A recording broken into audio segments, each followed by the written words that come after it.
It's pretty good right now. I mean, it's a little early, but this has been my third MomoCon I've ever been to, 3 straight. I've been coming since 2012. So I know it's going to be a lot of fun. Can't wait to see the nostalgia critic, aka Walker.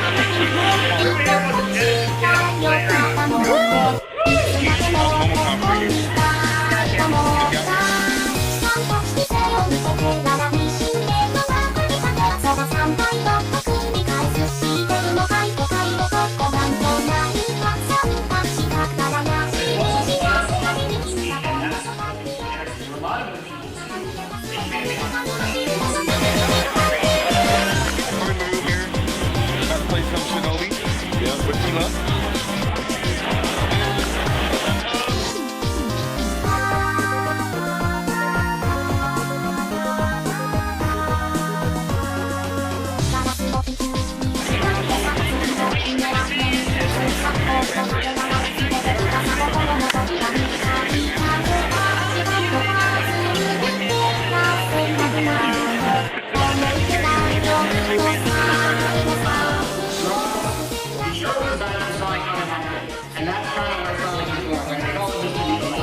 Hello and welcome to SEGAbits. I'm here with Aaron Weber and Sam Mullen, here to talking about Hatsune Miku at MomoCon and pretty much everything all related to Sega. So yeah, start with the first question. How long have you guys worked with Sega? So I've been with Sega since early 2010. So I guess I finished my 4th year. I'm working with I joined Sega in 2008, so it's been a little over 6 years now. Oh, nice. What brings you guys here to MomoCon? Well, a lot of things, but primarily we're here showing off Hatsune Miku Project Diva F for the PS3 and the Vita. Nice. What is your favorite anime and manga of all time? That's a rough one. So, as far as anime is concerned, I remember probably the first one that I watched that really left my impression was back in college. I watched DNA Squared, which kind of actually shows my age. That was back fresh, but I remember that being like it was just a really strong anime at the time, and I felt really left a big impression. As far as manga is concerned, Dragon Ball is actually really special to me because it's the first manga that I actually read in Japanese, and I remember actually learning a lot of Japanese from actually reading it. So Dragon Ball for sure. Okay. The first anime that left a big impression on me was Crest of the Stars. Crest of the Stars. That was one of the first ones I watched. And then there's been a lot since then that I think are fantastic, so it's tough to narrow down to one. On the manga front, I actually don't read that much manga, believe it or not. Okay. So it's tough to say. Alright, so what was your first anime convention you guys ever attended for the first time? We're really old, so now we have to think back. No, so for me, actually, I didn't attend a lot of anime conventions when I was a kid because back then they were really small. I think. Right. It wasn't really as like mainstream because in the past, like I'd say, 10 years, it's just everything's completely changed. So my first anime convention, I wonder. It was probably AX, like in 2006, 2007. I think it was probably the first one. That was when it was in Anaheim. One of the years it was in Anaheim. We didn't have a lot of anime conventions that I knew of growing up in Missouri, so I didn't really go to any of them out there, if they even existed. I'm sure maybe some did. So probably would have been when I started SEGA. That was when I first visited one. Okay. How were you two first introduced to SEGA Corporation and Sonic the Hedgehog? I was 5 years old, and my parents had rented a Sega Genesis with a copy of Sonic on it, and brought it home, and yeah, that's where the story begins. Right? The rest is history. For me, Sonic and Sega were probably kind of separate, actually. I do remember, I have a distinct memory of the first time I ever came in contact with Sega. I was in my home, I was probably like 7 or 8 years old or something. I was walking through a Sears at a mall, and they had a TV up with a Genesis attached to it. It was just like Marble Zone, just sitting there, and Sonic's in his weight loop, and I was like, okay, what's this game? So I sat down and played it, and I was like, oh, this is that Sonic game that everyone's been talking about. So I remember that being my first experience. All right. Next question. Okunari-san has done an absolute great job bringing back classic titles in 3D to the 3DS. Will we see the next wave of classic titles this year, and perhaps looking to bringing titles from 32X and CD in the near future? So yes, so I work in America. I work on the 3D classics with Okunari-san. We can't really comment on like upcoming titles, but we know that we recognize that our fans are react very well to those titles, and we encourage everyone to. If you haven't had an opportunity to go out and look at them, they're pieces of work. We also have some really interesting dev diaries that we posted on the SEG blog. So if you have interest, so it's really interesting to look at the work M2 put into M2's the developer, the M2 put into getting those titles actually run on 3DS and in 3D. So for anyone who's interested in those, we definitely suggest you check them out. Okay.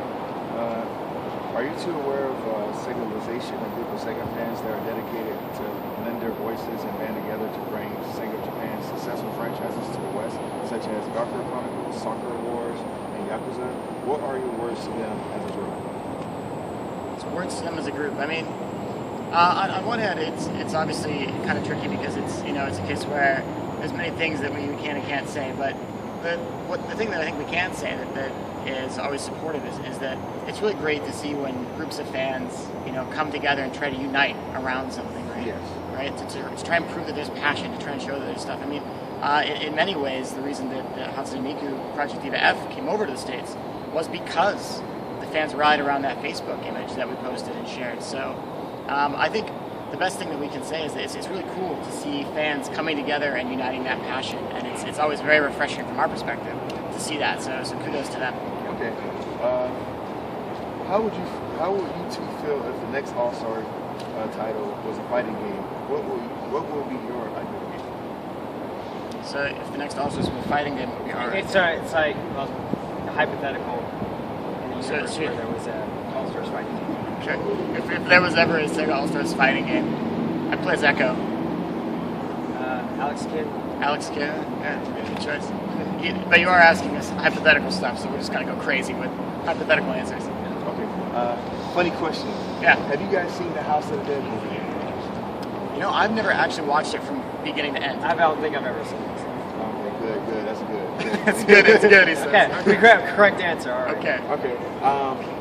Okay, now on to Hatsune Miku Project Diva F. Yeah. Project Diva is a very Japanese title, right down to keeping the lyrics in Romaji and localized meaning. How did SEGA approach this to adapt towards an audience outside of Japan? Right, so just because of that exact reason, Project Diva F is a very challenging and unique project, mainly because a lot of the content that's in that game surrounding Hatsune Miku and local culture is that there's a lot of, it's already being kind of localized outside Project Diva F, and there's a lot of expectations as to how certain things are sounding, and a lot of stuff is brought over as is in Japanese, so we had to walk kind of a fine line and try to bridge that gap. And it's definitely sort of a case-by-case basis. We consult with the artists and the content creators themselves to make sure that they're comfortable with how we're presenting their content, and the culmination of that conversation is what you have. Okay, so what were the objections did SEGA have for Project Diva F before it was finally released out to the West? So what objections does SEGA have, right? Well, that's not a question that we can really go into the exact objections, but what we can kind of do is... I don't think it's fair to say there were objections. It's not really an accurate way to characterize it. But right, the way to describe it is that there are certain things that you have to qualify. Right. Right, to bring any project over, you have to prove certain things, and that was what we had to do with Hatsune Miku and Project Diva F. And so one of the things, if you want to look at things, the questions people are going to ask, right? One of them is well, how many fans are out there that might potentially buy this game, right? Is the audience big enough? Yes. What are the historical sales of the series? And obviously the series never come out of the West, so there's no data on that. So Yeah, how do pretty you justify that? So those were some of the things, kind of a sampling of the things that we had to prove to bring the game over. Okay. Were you more interested in the quality of the game or the property of Vocaloid and Hatsune Miku IP and bringing the Project Diva franchise up to the West? Which were you more focused on in the marketing of this game? Did you believe SEGA could reach a new audience or expand on the Vocaloid fan base? In terms of marketing, I think it's both. It's not very either definitely or, both. yeah. I mean, the nice thing about it is it's a really good game. Like it's a high quality SOJ made game, and so when you play it, it's like this is really good. But in the marketing, we also wanted to focus on Miku because she's so well known and she's doing so much right now. Okay. What input did the Japanese side have for the Western market? Did they leave it up to the Western team to handle the marketing? We worked hand in hand. So we came up with a lot of the ideas, but we always work with SEGA of Japan as we promote the game. Okay. Since Hatsune Miku, along with other vocalists, have a growing fan base, will you consider publishing other game properties starring Miku? For example, Seventh Dragon 2020 and Project Mirai? We don't have any news on those. Yep. If the Project Diva franchise continues to be a success in the West, what else can fans expect from SEGA West in the future? Are there any plans to expand or create new projects in the vein of the franchise? That's a question that's way too early for us to ever be able to comment on. It's sort of you're speculating about hypotheticals that are also speculating hypotheticals. So But we will say that we're focused on growing the property. Yeah. We're watching people's reactions. Yeah. We hope people continue to get excited about Hatsune Miku and Project Diva, and we'll push that to the first extent that we can. Okay. So how does Project Diva compare in SEGA's other titles, particularly music games such as Rhythm Thief, in terms of what SEGA expected? Well, we can't really compare it to Rhythm Thief. Obviously, Miku is a PS3 and a Vita title. Yes. Rhythm Thief is 3DS. But what we can say, and this is already public knowledge, so there's nothing too secret here, is that SEGA was pleased with the results of Miku on the PS3 and on the Vita with Project Diva. So. Okay. What was the first project you... Oh, wait, I skipped this one. Okay. Any chance for a collector's edition for the Western release of Project Diva F2nd? No news on a collector's edition. Okay. What was the first Project Diva game you've played? Do you remember your first time playing a Project Diva game, or what the general experience of your introductory experiences with the series? Mine's boring, so I'll go first. One day, Sam walked up to me and said, "Hey, we should make this game happen," and he set a Vita down on my desk, and it had Project Diva F on it. It was kind of when we were, if you've been to any of our panels, we talk about how, I had been working on Project Diva for a while, and then he had been brought into he'd basically been assigned to the project to get it to this initial sort of stage, and I was like, all right, sounds like you're on, it's a team. Here, play the game, yeah. Better figure it out. So, for me, I've been working on some Miku projects for a while, or at least trying to kickstart something for a while. My first exposure to the sort of Project Diva universe was a sort of a dev version of the Dreamy Theater 2nd, which has all the songs of Project Diva 1 and Project Diva 2nd in it, and it had just runs on its own sort of Diva arcade engine. It has these high-res models. And so I played that game first, and it was like, fell in love with the soundtracks, and definitely from that point on, I was like, yeah, we gotta find a way to get some kind of Project out in the West. Alrighty. How good do you consider yourself to playing the games? Do you consider them to be difficult? Are rhythm games something you consider yourself naturally fit for, or do they require practice for you? I gotta practice them. I'm definitely not top tier. I'm pretty decent. I think I'm in the upper percentile, but that's just because I'm working on the games day in and day out, so it requires me to practice them. Yeah, I think rhythm games, I'd have to agree, are very much like most other games. Some people are naturally maybe a little better, a little worse at them, but practice is really the key to getting really good, and learning the music and the songs is key. Okay. Project Diva F hasn't been featured in any sales on PlayStation Network despite being on the store for quite some time now. Yep. Any chances we can see a discount on the game leading up to the release of Project Diva F2nd to get more people interested in the game? Perhaps even feature it in the PlayStation Plus Instant Game Collection. Well, no news on any type of a sale, but let me explain why it is that you haven't seen a sale. So one of the things that we really wanted to focus on with this game is we know we have a high quality game, right? And it's important for us that the perception of that is understood, and that when someone looks at the game, they think of a high quality game and not of like a cheap, like bargain bin game. We never wanted that to be the case.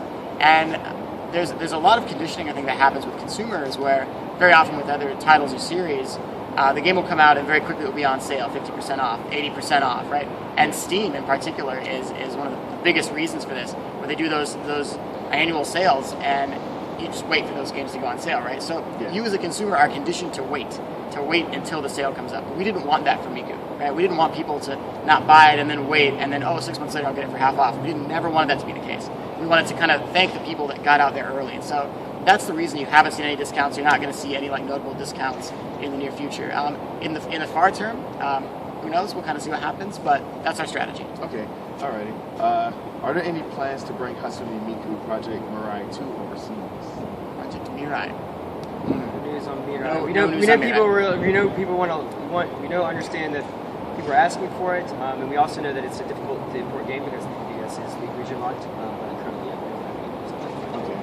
Can we expect tons of SEGA cameos from costumes and music from SEGA's IPs, like Space Channel 5, Virtual Fighter, Sonic the Hedgehog? In F2nd? Yes. In F2nd? You can essentially expect everything that you've seen in the Japanese version. Just about, right? That's kind of and, the goal? and Miku does have the Project Diva series does have a long history of having crossovers, so there's definitely precedent for that. But as for a specific DLC that comes that's going to come out for it, we can't comment out specifically what's going to come out in Japan, because it probably will come out in Japan first. And of course, we can't speculate on our current DLC plans, but stay tuned and we'll see what happens in the future. Okay. Will Hatsune Miku Project Diva F2nd success bring in more titles developed by SEGA of Japan? So games developed in Japan, they're not necessarily linked. Like the success of this game determines the success of another game. Every project is determined on a case-by-case basis, so it's probably would not be accurate to expect that's how they work. Yeah, you could never guarantee that just because one Japanese-built game, does really well, that more will follow in that vein. Just because they're Japanese-based. But if the audience has an overlap, there is something to be said about if people really get behind and support these kinds of games, that does give SEGA a message that there is an audience, there's a passionate consumer base out there, and that is healthy, and that's good. Okay. Are there any plans to show off Hatsune Miku and other SEGA titles at other cons similar to MomoCon? Absolutely. Yes. Absolutely. Yes is the answer. Awesome. Yes. Okay, my personal question. Yeah. Do you guys think 100 employees from SEGA of America could challenge the #1 player in the world of fighting Vipers, or are they 10 years too early? So you take this to mean you're the #1 fighting Vipers player in the world? Yes, on the Xbox. On Xbox Live. Is that real? You really are? Yes. Really? Number one on the ladder. Yeah. Wow. Well, first. It's awesome. First, we'd probably have to concede that there are very few people at SEGA right now that are skilled at fighting Vipers. So the pool may not even be 100 people large. We'd have to throw maybe we brought Japan in. We might have, yeah. If we could pull in the SEGA of Japan guys, I bet they've got some decent players that would give you some good competition. I bet. Okay. I bet they could find somebody. I trust them. Yeah, definitely. All right, so there you have it. The SEGAbits interview with Aaron Weber and Sam Mullen. Can we end it with a quote? 10年早いんだよ! Yeah! Oh, okay, we're all doing it. All right. All right, Thank you. Wait. SEGA